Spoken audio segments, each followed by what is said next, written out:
Sa mundo ng tennis, opisyal nang inilabas ng Philippine Tennis Association ang detalye ng ticket prices at bentahan para sa kauna-unahang Philippine Women's Open. Ang mga dapat niyong malaman sa report na ito. Inilabas na ng Philippine Tennis Association ang presyo ng mga tiket at petsa ng pagbebenta para sa paparating na Philippine Women's Open, ang kauna-unahang WTA tournament na gaganapin sa Pilipinas. Magiging available ang mga tiket para sa qualifying at main draw matches mula Miyerkules sa pamamagitan ng online at on-site selling ng SM Tickets, ang opisyal na ticket partner ng torneo. Nakatakdang gawin ang qualifying matches sa January 24 at 25, habang ang main draw matches ay mula sa January 26 hanggang 29.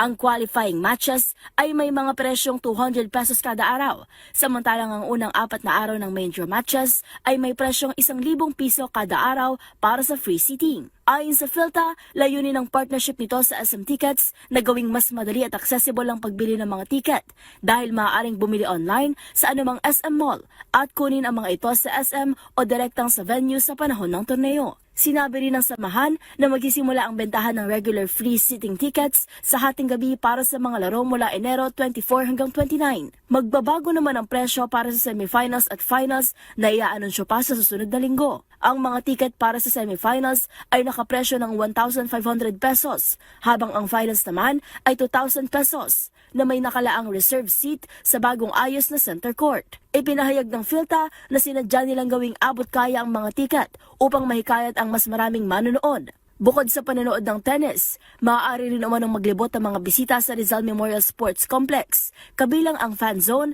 at museo na nagtatampok sa kasaysayan ng Philippine sports. Mapapanood din ng live at libre ang mga laban online sa pamamagitan ng WTA Unlocked para sa mga miyembro. Nakatakdang ganapin ang Philippine Women's Open mula January 26 hanggang 31 sa Rizal Memorial Tennis Center sa Maynila.